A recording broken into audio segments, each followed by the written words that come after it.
What's up, guys? It's J-Man back finally with my update video on the ED64Plus.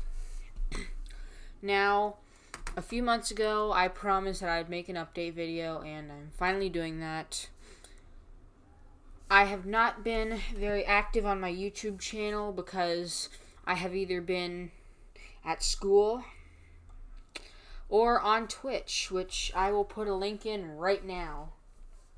So, today I'm going to give like a half a year later, is it still good kind of thing, as well as answer a couple of questions that I realized that I thought I had answered, but I didn't. So, let's get started.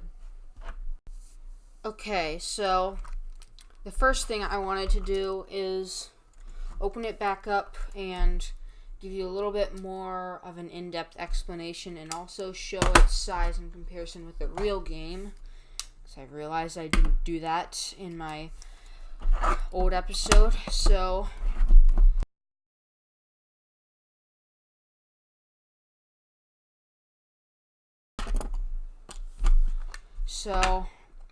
once again, to my knowledge, it is all SMD.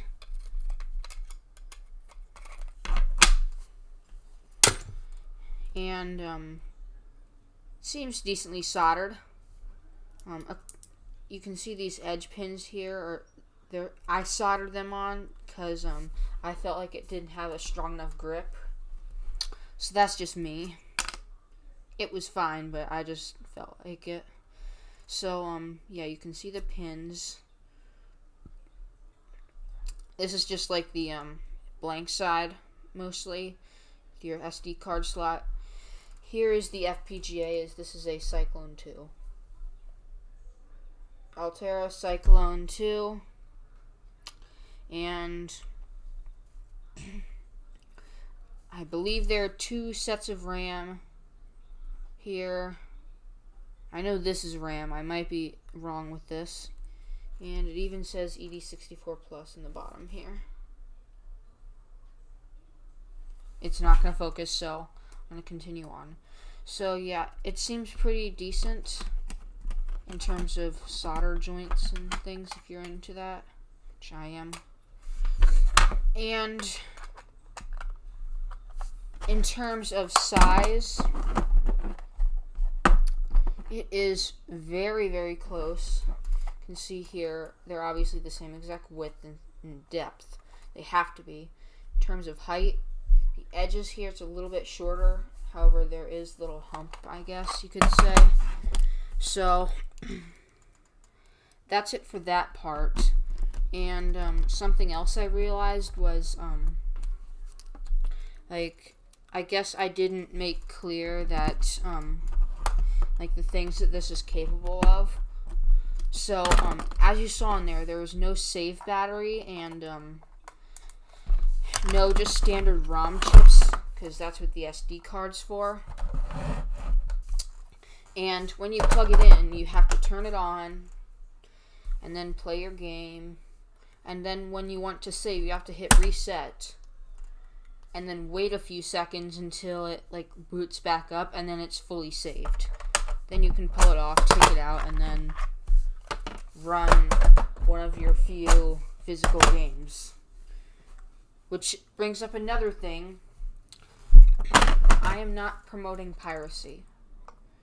This here is a game save device, I guess you could say.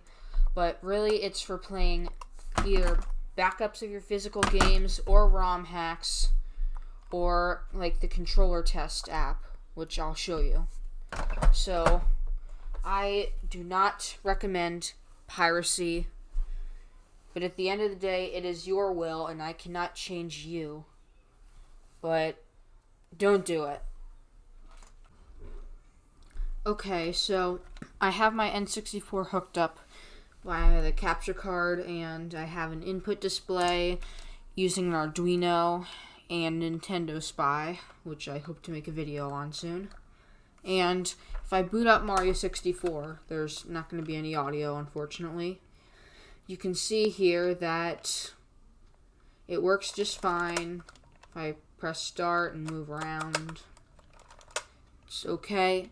And I'll turn it off, turn it on. If you notice, it goes straight into the game. There's no BIOS or IPL or anything. In fact, if I turn it on with nothing, it does nothing. Now, when I plug in the ED64Plus,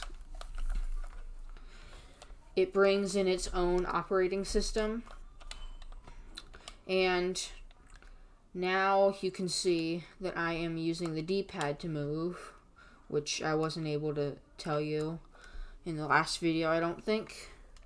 And I also wasn't able to tell you that basically this is a clone of the EverDrive 64 version 1. So that's why it looks pretty good for a Chinese knockoff, I guess. So up here you have Neon 64, which is in this case emu.nes. And to access folders, you press A and B to cancel out. The joystick does absolutely nothing.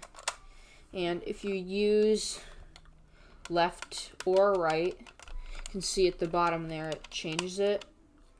It tries to force it to save to different places. And you can see here, up and down, goes up and down, and left and right changes pages.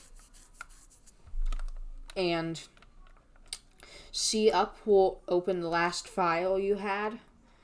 C left and right do absolutely nothing. And C down, if you do it on a game, it'll ask you to add it to your favorites. However, on here, you can also do it to change the background, which that is hideous. So, I'm going to change it back.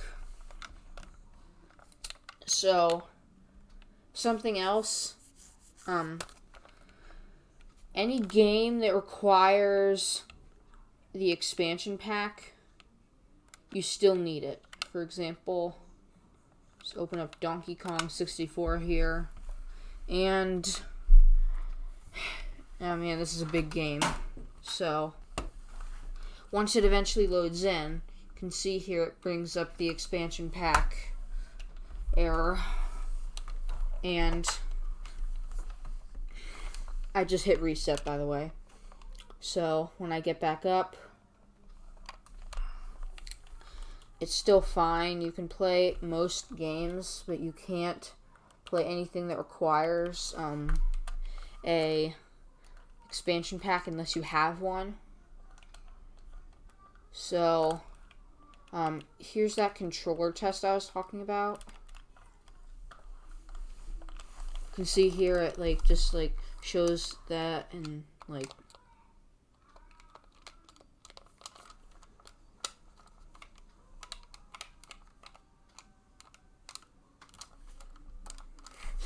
and this just does this. And this here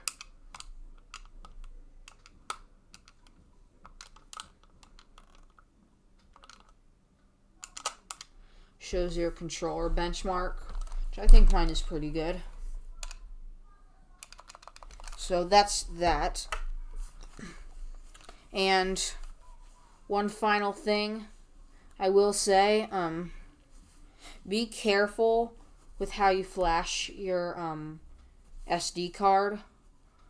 I still have the CD for it somewhere, but this is, I think, a slightly different version. And for example, if I open up the 240p test suite, it says emulator not found, but the exact same Neon 64 is right there.